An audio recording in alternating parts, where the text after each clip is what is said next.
Let me start the recording. So we're going to talk a little bit about the development of Christianity, mainly because as we talked last week and we began to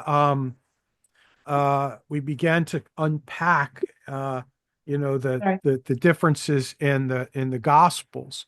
We saw that the Gospel of Matthew, the Gospel of Luke had um, uh, stories about the birth of Jesus, while Mark and John did not.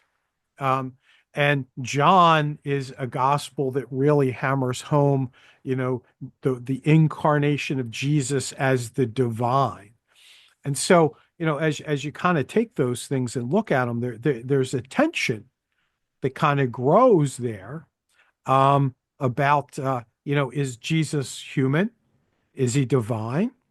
If he's both, how does that work and all those kinds of things? And so we spent a little bit of time talking about the incarnation. And it's kind of hard to talk about any kind of doctrine like that without, understanding a little bit about church history and the way things work. So I figured it would probably be, and I don't remember us ever spending time doing this before. So if we have, I apologize, but I don't think we have. So I wanted to, spend this session kind of talking about that a little bit. And so my goal is to look at, you know, historically the development of the church from the time of the disciples. So Jesus, ascension into heaven. So we have the disciples. So we call that the ancient or apostolic church to the time of the Reformation. So it's just going to be a very brief journey through about 1500 years. Oh. So it sounds pretty exciting, huh? Yeah. So so the goal is, as I said, to look at these today. And so my as I my question to get started is, we talked about the doctrine of the incarnation last time. And so how do you think the early church kind of developed that doctrine that we have today?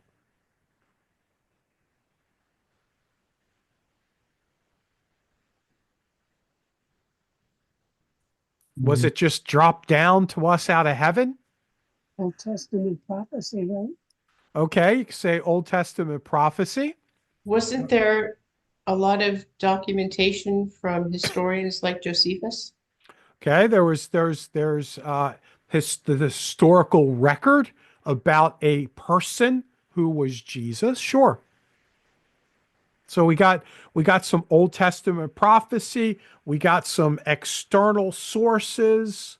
Anything else you could think of? How about eyewitness testimony of disciples? Good. Yeah. So, we have a lot of things that kind of will play in there that help to develop our doctrines. And it's not just the incarnation. You could talk about the doctrine of the atonement. You could talk about salvation. You talk about all those kinds of things. And so, we need to think about those, how did they come about? We also need to think about, ourselves and how are we supposed to interpret and apply scripture to our lives. So how do we do that today? Mm.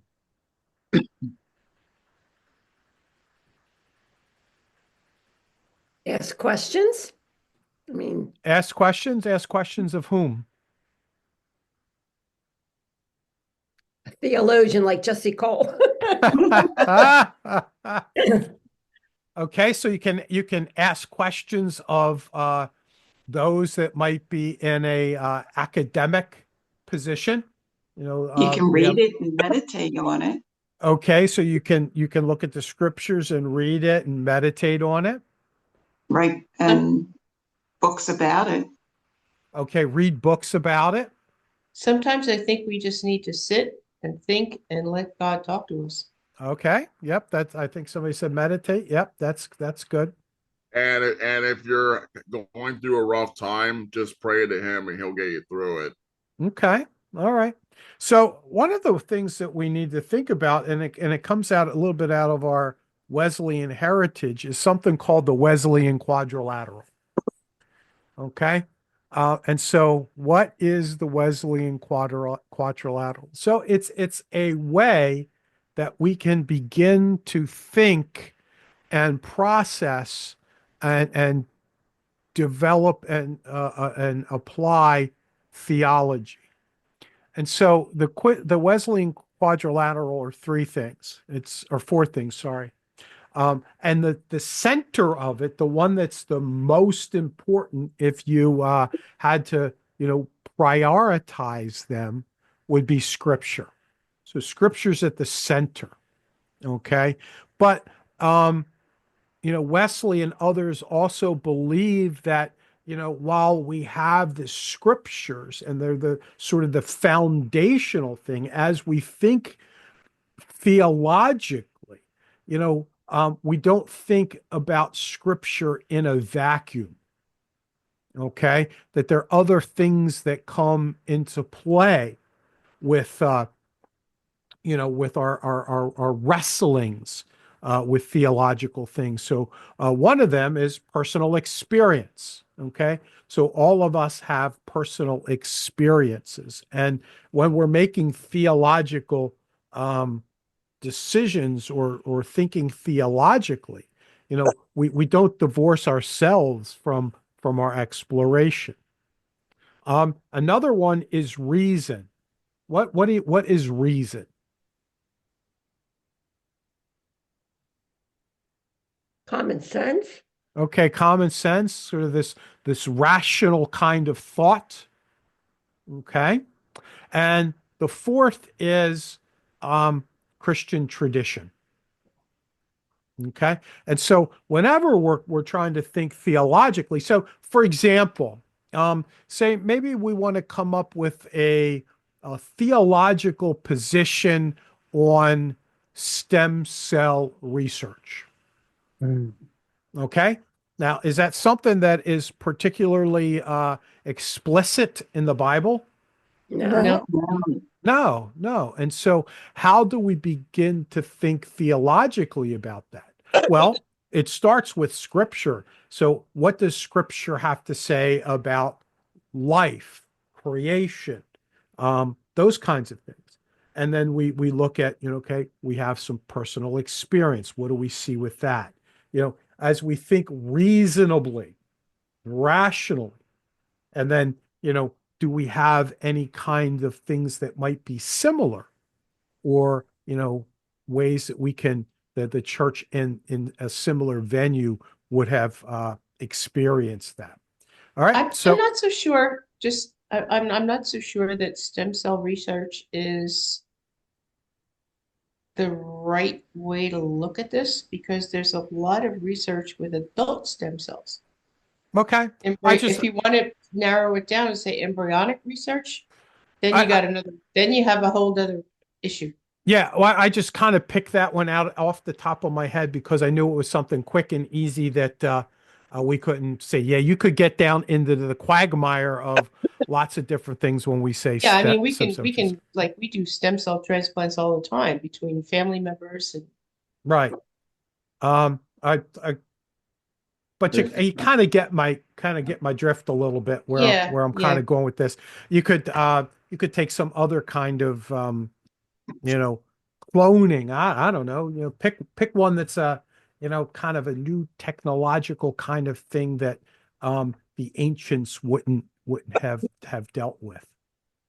But what I want to kind of do is just kind of begin to help us see, okay, when we begin to think theologically, and not just when I say I'm talking the large we, as a community, as a church, those kinds of things. We begin to look at these kind of things.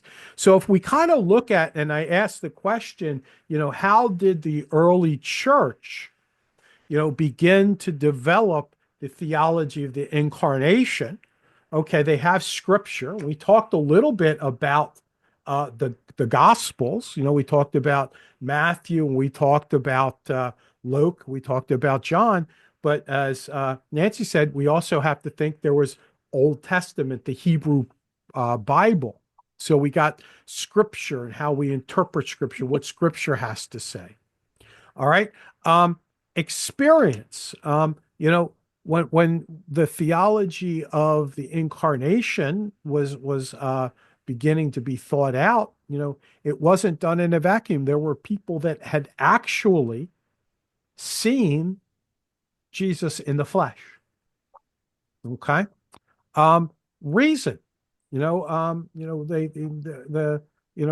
the books like, you have Josephus and things like that.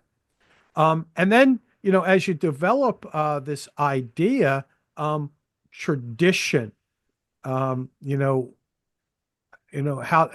did the first apostles see this? And then as we move further on, how did church fathers and people like that see this? So let's look a little bit at tonight. We're going to spend our time looking at Christian tradition. Okay.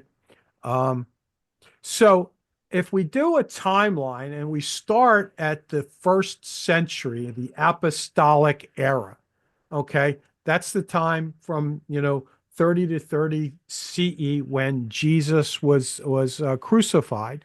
We have the beginnings of the early church. So these are recorded in the Gospels. Okay, so we have Paul and we have his writings. Okay, we have the Council of Jerusalem. Okay, that was Council of Jerusalem was what? Who was part of the Council of Jerusalem? How about Peter? How about James? How about John? There was an early disciples, and James, the brother of Jesus. And so we have those kind of things. And then up, if you think about this apostolic era, kind of goes up to the destruction of the Second Temple and the completion of the New Testament writing. So that's all part of the first century. And then as we think about history, we enter the period of early church growth and persecution. So that's second, third, and fourth century. All right, so just some significant things here. You have the martyrdom of Polycarp. We'll talk about him in a minute. We have Irenaeus, who does some writing. We'll talk about Irenaeus in a minute. Remember when we showed that first timeline during the first class, we showed that there were several different Caesars or Roman emperors, okay, that had come, one through, and there was varying degrees of Christian persecution during that time. And then also during this time, we have first of a couple of councils, the Council of Nicaea and the Council of Constantinople. We'll talk about those in a little bit. As we move on into the 5th to the 11th century, we have the medieval period, okay, a couple other councils, okay, and then we move to what's known as the Great Schism of the church. So we have the Roman Catholic Church and the Eastern Orthodox Church that split. And then we move into the 12th, 13th, and 14th and 15th centuries, the period of scholasticism and pre-Reformation movements. So we begin to see the Crusades. We see, the founding of Christian orders. We see Bible translations and things like that. And then finally, in the 16th century, the Reformation. So Martin Luther. We have the what's the other dude's name? Calvin. We have those kinds of guys that create the Protestant church. And then we have the response of the Roman church with things like the Council of Trent. All right, so that's just kind of a basic rudimentary outline. So as you think about the outline, let me move back to this one a second, give you a chance to peruse it for a minute. What are the things that you kind of see? Are we looking at all three or just the Yeah. one? You can look at this timeline that you got in front of you. What do you see?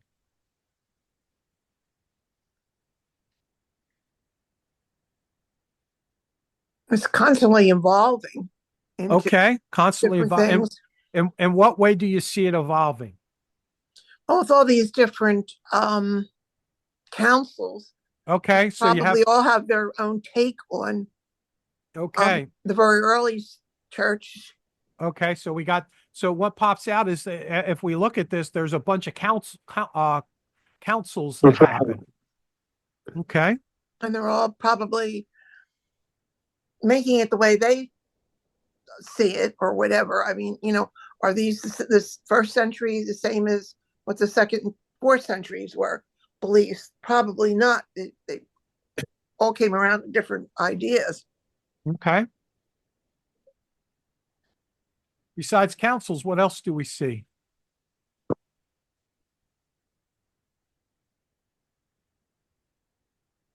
Persecution?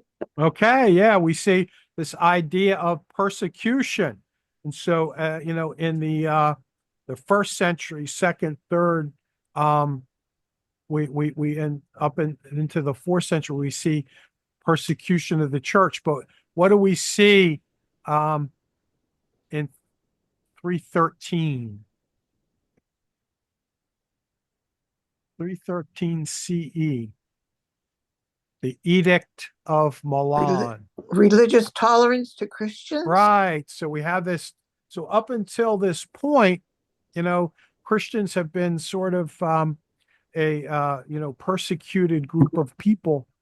But Yeah, well, it says in the first century too that there's what the council. right.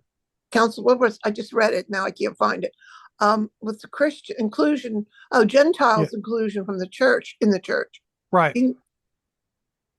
Inclusion or exclusion? Included. They're under the Council of Jerusalem. That's during Paul's time. Paul was convinced that Gentiles were part of the church. They did not need to become Jewish persons in order to be part of the Christian church. And then they're back and forth, and that's the first council where they decided that they would include Gentiles in the church. But what we have is the early church is under persecution, and then in 313, Emperor Constantine was actually converted to Christianity.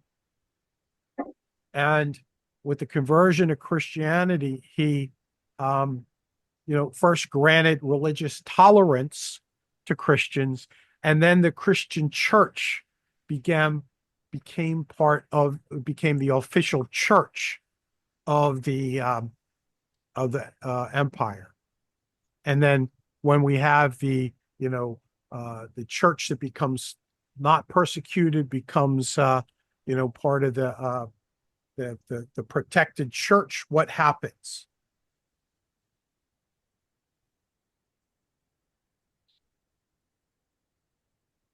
It becomes more organized. Okay. Becomes a little bit more comfortable. In some ways, there's some synergy between, the political arm and the religious arm. And we know that by the time, we see early Roman Catholicism, okay, you would have rulers and you would have bishops that were kind of, together. And in some ways, the church had a lot to do with, politically. Okay, so quick timeline. And so as we look at that, then we have early Christianity, we have a couple of councils, and then we have this great schism that happens. Okay, and that schism creates the Roman Catholic Church and the Eastern Orthodox Church. Okay, and that's where most of Christianity was. You have this, branch off up at the top, the Restorationisms, Nestorians and Monophysites were just kind of branches. We're not going to talk a little bit about them. but we have that center section that is where, um, you know, um, you know, kind of right about here, they become protected, and we move along until this schism. And then we have, in the Roman Church, Rome becomes the center. In the Eastern Orthodox, Constantinople, which is in Turkey, becomes the center. And then later down the line, we have Luther and Calvin, and the Protestants branch off. Okay. And so that's kind of, if you look at the development of the church, how it worked. So the Eastern Orthodox Church was really in Turkey at the time. It wasn't like in. Now, it was other places as well, but if you think about its headquarters. So like all the Orthodox, like Greek Orthodox, Ukrainian Orthodox, whatever. They would have the head of their church would be in Constantinople. Okay. Okay. Mhm. And so if we kind of look at this in a detailed form, we have the beginnings of the church with Jesus, with the Great Commission. We have Christianity that kind of spreads through the Roman Empire, persecutions under Roman authorities. Okay. Development of house churches and underground worship because of that persecution. The emergence of early Christian writings. And when we say that, we're talking, think about this. We have all this happening before we have the emergence of Paul's writings. Remember, his writings came first, as well as the Gospels that come, and then actually writings from other church fathers. And so it's out of that. Then we have the formation of key doctrines and creeds. And we also have the role of the early church fathers. Okay, so this is all part of the early church. So I want to look at the persecutions here for a minute. And so if we look, there were a lot of Caesars or Roman leaders. But these are probably the most notable when it comes to Christian persecution. And it began with Nero and ended with Diocletian. Okay. And so if we look at Nero for a minute, initially the persecution of the early church occurred, sporadically. It wasn't just in all over the place. It was in pockets. Okay. But under Nero, we have the first organized persecution by the Roman government. And that happened in 64 AD after what's known as the Great Fire of Rome. Okay, and so we look at the Great Fire of Rome. It happened in the city on July 19th in the year 64 AD. It was a huge fire that destroyed much of Rome and left thousands homeless. And so what really happened was it started in the merchant shops near the sort of the stadium where they had chariot racing, and lots of strong winds blew it along, and it raged for 6 days and 7 nights. So we think that the West Coast fires were something. These were, something as well. And so Rome was organized into 14 districts. 10 of those districts were destroyed, including a couple of their significant temples. And as I mentioned, there were thousands left homeless, and many people were killed. Now, with this great fire, there was a big debate on who was responsible. There was innuendo that the Emperor Nero intentionally set the fire in order to kind of destroy Rome so that he could rebuild it in his likeness. Okay. And if you think about things that you see in Rome, there's a lot of images and things like that portray the benefactor who built it and who it was built for. And so, there was a lot of innuendo here about this and a lot of tension. And so, in order for Nero to shift blame, guess who he blamed it on? The Christians. On the Christians. Okay. And so he made them the scapegoat for this fire. And those that he caught were convicted. He would feed them to the dogs, or Nice. they were fastened to crosses and burned along the road like night lamps. Okay. And so this really is the start and the mark of Christian persecution. And it started with Nero. And it kind of went around until we get to Diocletian, which he was responsible for the final persecution of the Roman Empire. It was known as the Diocletian period. And it's estimated that, during this period, 3,000 to 3,500 Christians were executed. So, a lot of persecution over the years. If you start at 37 AD, it goes up in and around 284 to 305 AD. So a long span of Christian persecution until the rise really of Constantine. Okay. And so if we look at this Diocletian or Great Persecution, final and most severe, began in about 303 and lasted several years.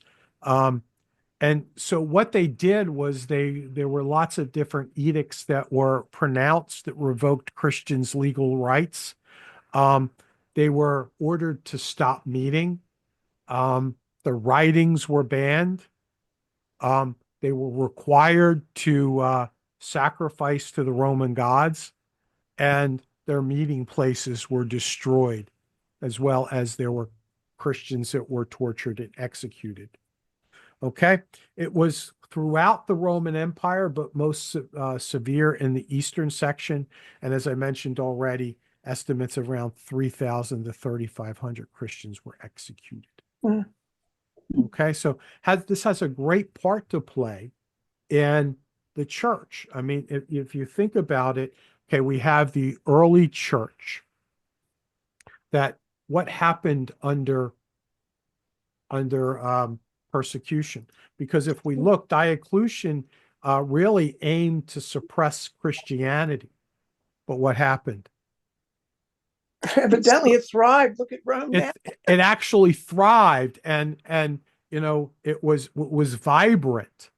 But then under Constantine, when it becomes a protected and becomes the state church, what happens?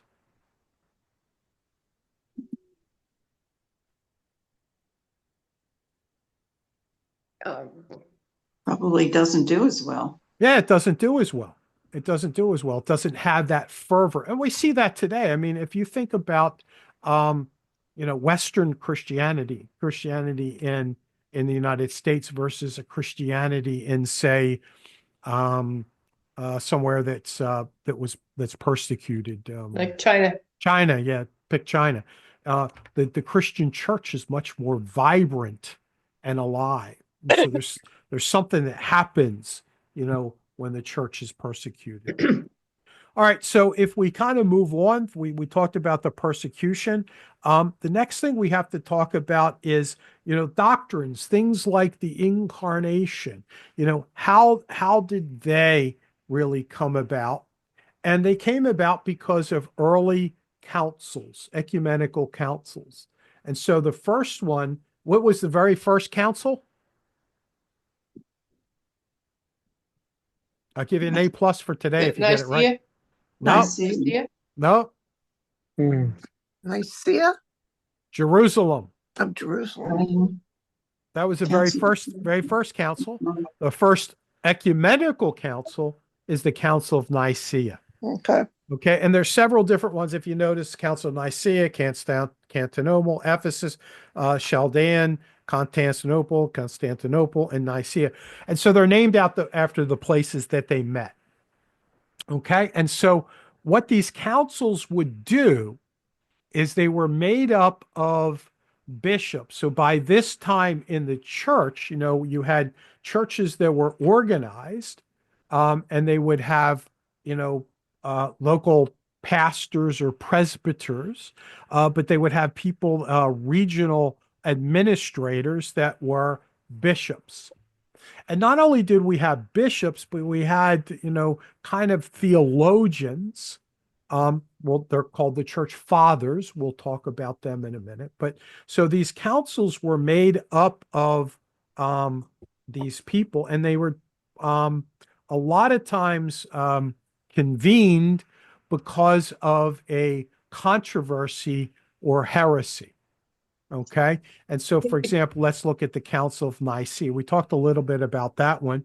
We said already that there, if we think about the incarnation, we think about the Gospels, the earliest understanding was that Jesus was human and Jesus was divine, right? Right. Okay. So that was kind of what was thought, but how did that happen? Or did it really happen? Were questions that were asked. And so there would be people that would, think about these things, wrestle with those kinds of things, examine scripture, and come up with their own theologies. So, for example, Arian,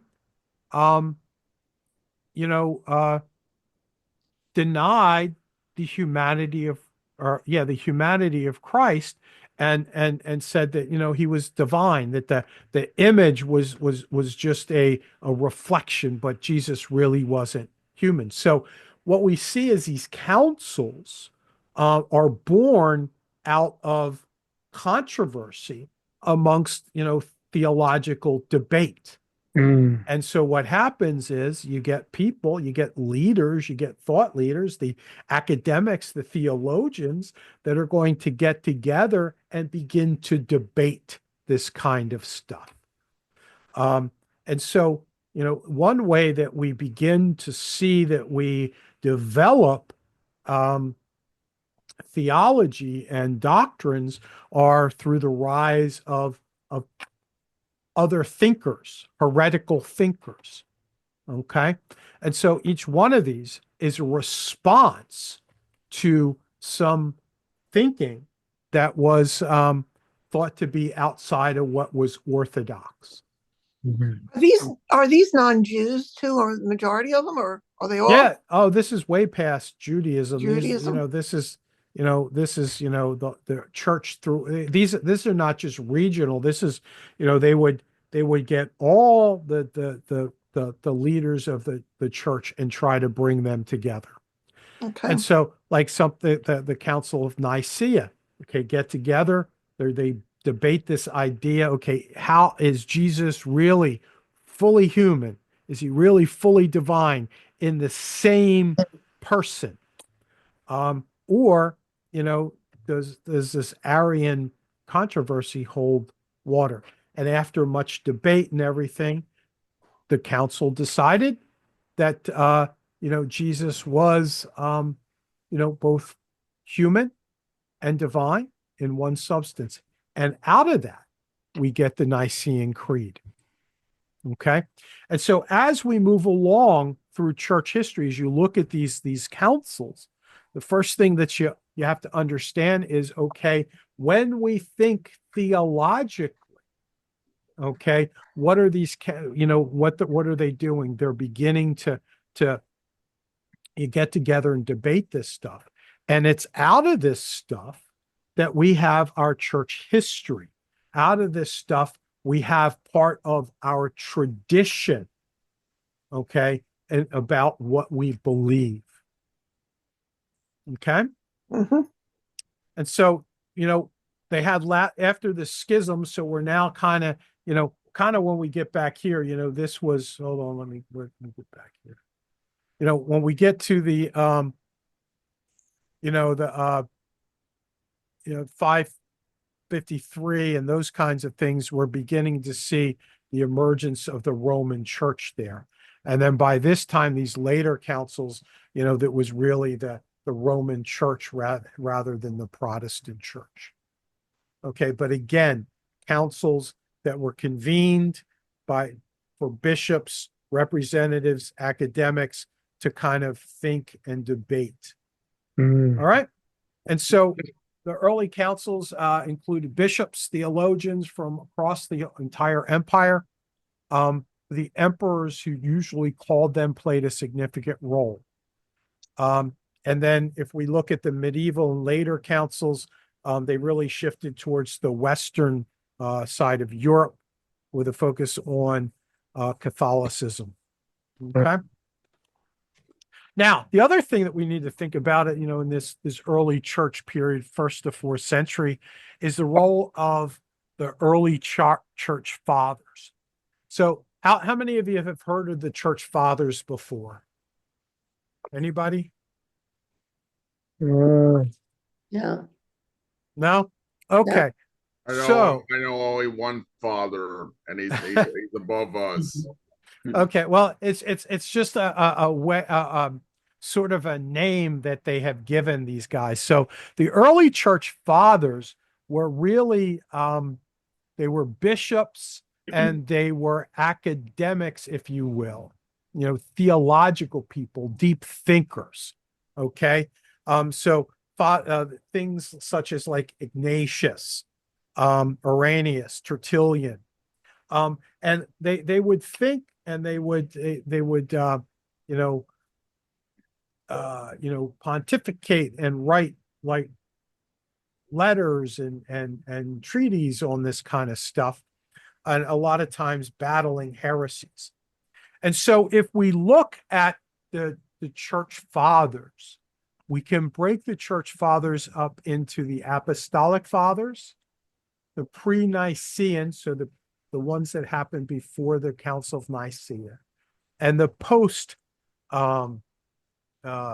post-Nicene fathers. But all of these early church fathers were men who were deep thinkers. They were Christian theologians who were writers.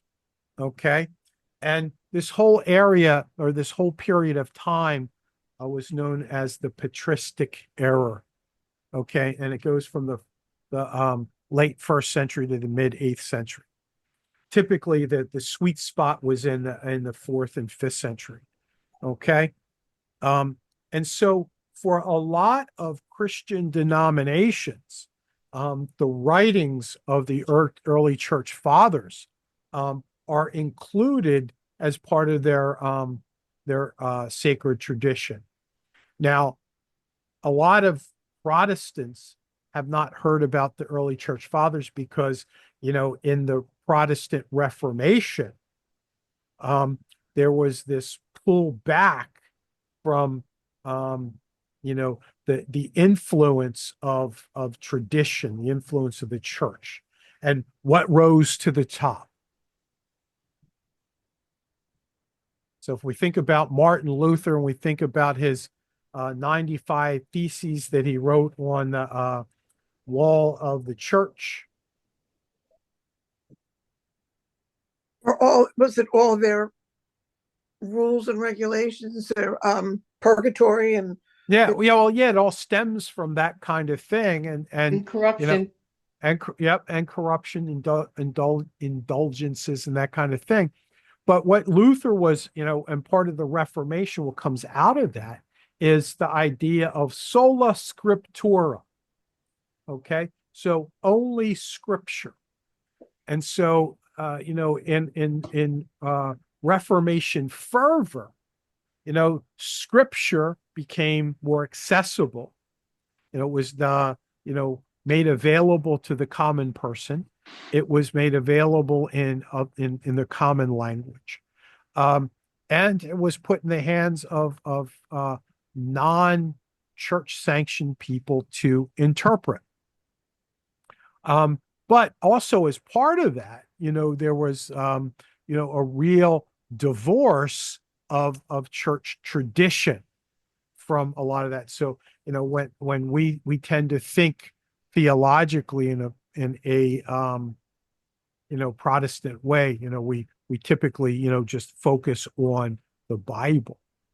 But, really what, if we think about the ancient church and how they worked, and the reason we're looking at this is because, we're looking at this because what they would look at is the Gospels. They would look at, make decisions, what's in the gospel, what's not, what books are going to be part of the Bible, which books are not part of the Bible. Okay. And so if we look further at these church fathers, the earliest ones were called the Apostolic Fathers or Ante-Nicene Fathers. This is the early ones. So there's 4 of them: Clement of Rome, Ignatius of Antioch, Polycarp of Smyrna, and Papias of Hierapolis. Okay. Now, they're considered to be apostolic fathers because they worked in the 1st and 2nd century. And so they were believed to either have personally known or have some pretty close experience with the first 12 apostles. Okay, so they're kind of very, very close to the grounding of Christianity. And so these folks were prolific writers. And so a lot of their letters were circulated in the early churches in the same way that Paul's letters would have been circulated, would have been read, would have been talked about and thought about and used as, the basis of, Christian thought and theology. But they were not considered to be part of the canon, like Paul's letters. Okay, so these are all, if you ever were interested, there's a series of books called the Church Fathers, the Ante-Nicene First Church Fathers, the Nicene Church Fathers, and the Post-Nicene Church Fathers. It's very interesting reading if you're interested in that. All right, and then we move along. As we move along, we have these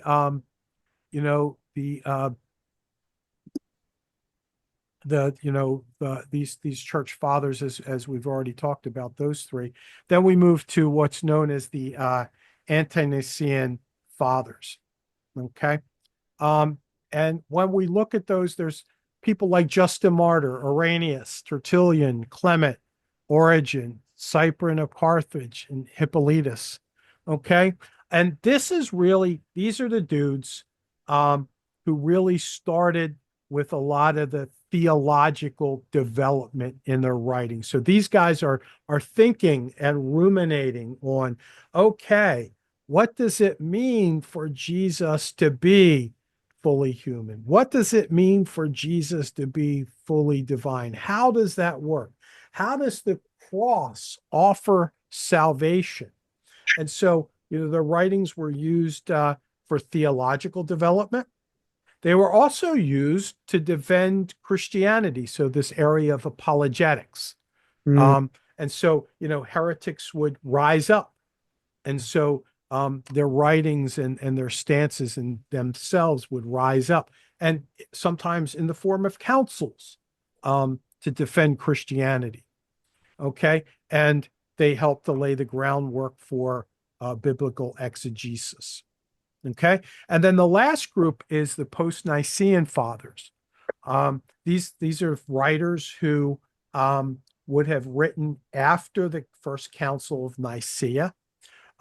Again, they take what has happened in the earlier writings of the earlier church fathers and begin to focus on them, expand upon them. And so, they're really, looking at those early theological stances, especially around, Jesus's divinity, around the Trinity, around Christology, those kinds of things. So basically what I kind of want you to see is that as we think about this idea of interpretation of the Gospels, the interpretation of stuff, all of this stuff is foundational groundwork that has actually gone before for us to really understand, some of the stuff that we take for granted. Okay, yeah, Jesus is human, Jesus is divine, was, something that was hotly debated for years and generations. That a lot of blood, sweat, and tears went into developing those. And so, the post-Nicene fathers are people like Basil of Caesarea, Gregory of Nazarius, Gregory of Nicaea, John Chrysostom, Cyril, Athanasius, and they were Eastern thinkers. And then Ambrose, Augustine. Most of us would probably at least be a little bit familiar with Augustine, wouldn't we? Sure. The city on a hill? No? No. Mm-mm. Okay. Yeah, out of all of them, he would be the most. And then there's Jerome, Leo the Great, and Gregory the Great. And so again, just these people that are church fathers that we would have looked for. And so in contemporary, if we were thinking about in our contemporary world, what would be analogous to the early church fathers in our time? The founding fathers of the US. I meant Christian and Christian. Yeah. Sorry. That's okay. All the different congregation, all the different denominations, ruling parties. Not so much ruling parties. I'm Well, thinking of you know, people. determining what our stance is or whatever. Yeah. What we should believe. Okay. Yeah. So okay, each church has their own polity. And the Catholic And Church has their Luther, own. Calvin, Yeah. some of the early like reformers. Jonathan Edwards, Mm-hmm. Yeah. Wesley. Wesley. You have those, but what about in our time? Who would we say? Anybody? The only one I can think of a huge would be the Catholic Church and their ruling No, I'm thinking about people. People. So not like council stuff, but Okay. people. So anything we could think of that would be analogous to church fathers here? Billy Graham. Okay. Billy Yeah. Graham, probably Yeah. more of an evangelist rather than a thinker. Mm. Harold Camping. Okay.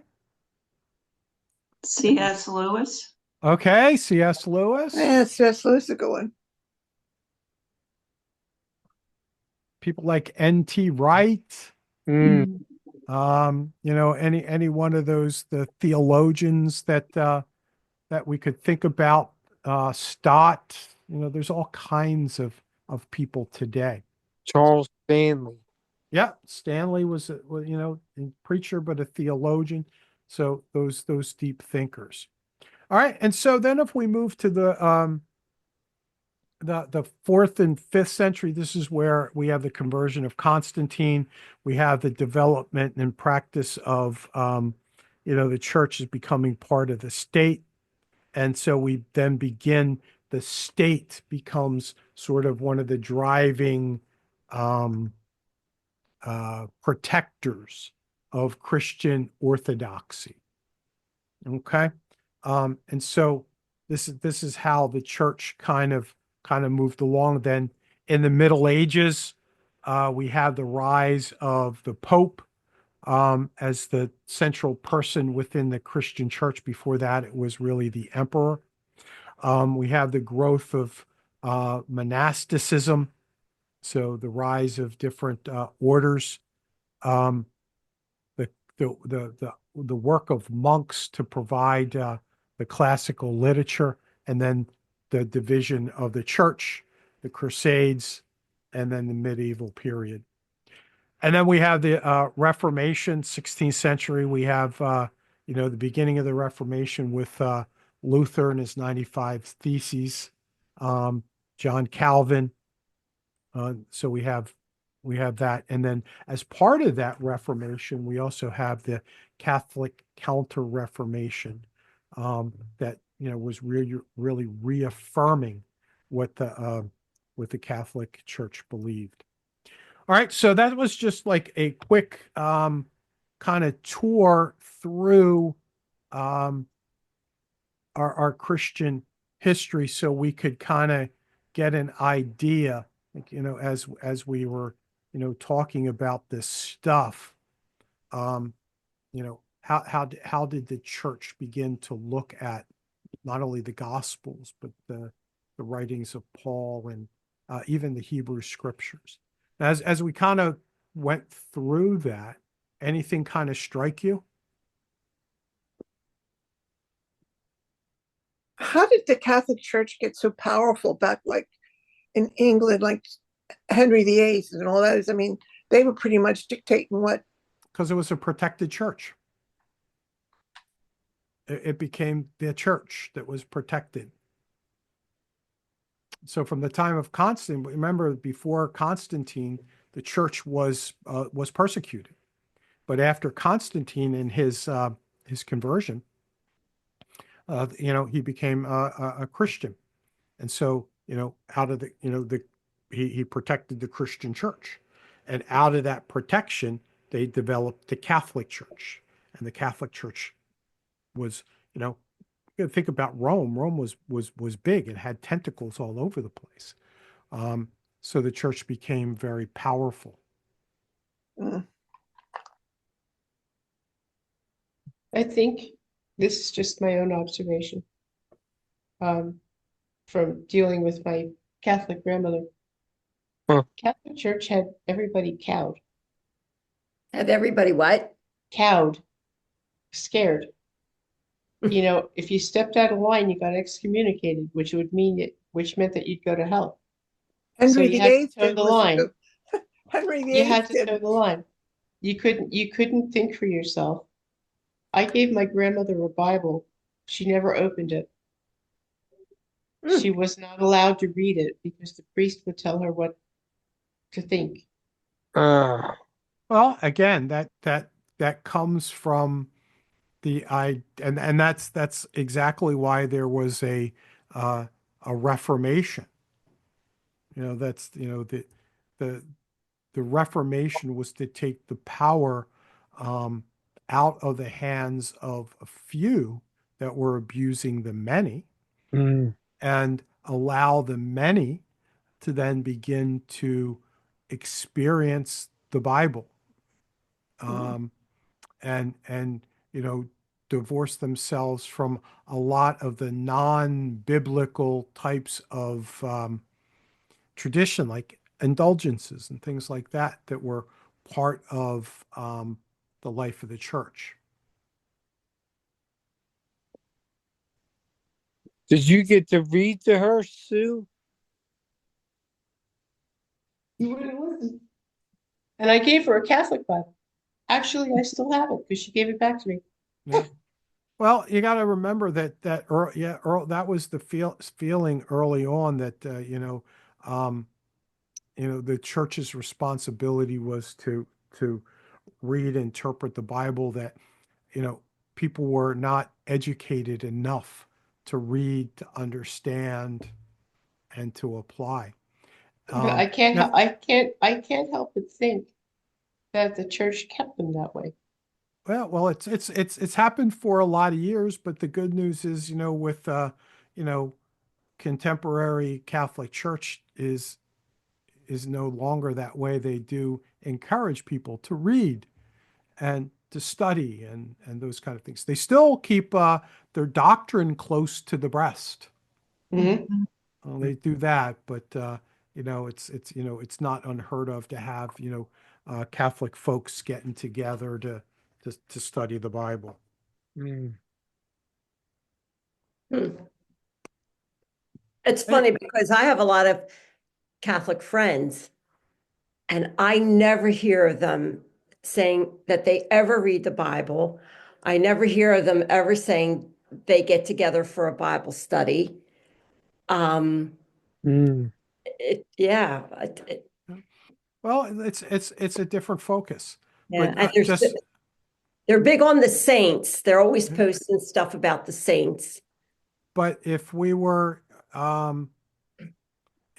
part of the the Roman Catholic Church, um, because I asked anybody, have you ever heard of the Church Fathers before?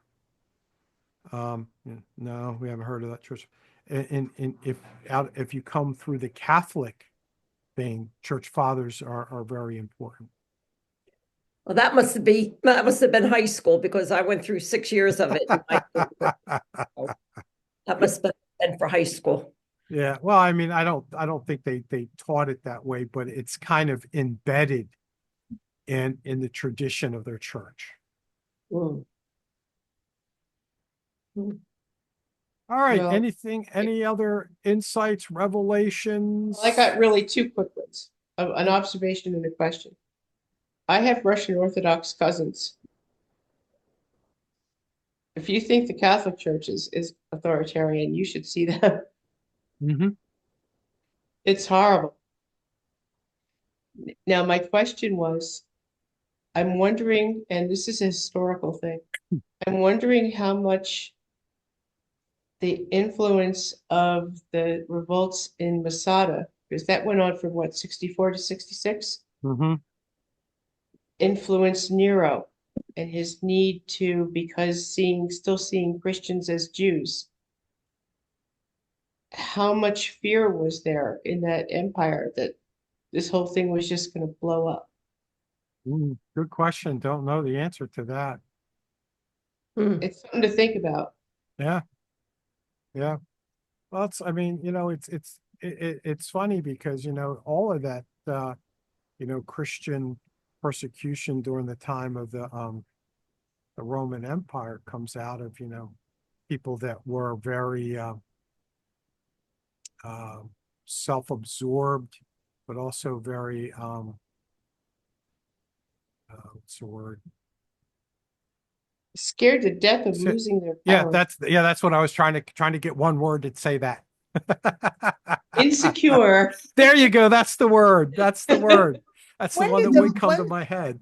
When did the Muslims and Muhammad and all them, when did they come into play? To all, Somewhere in the 600s. Yeah, they were really early. I mean, they were persecuting the Christians too. Yep.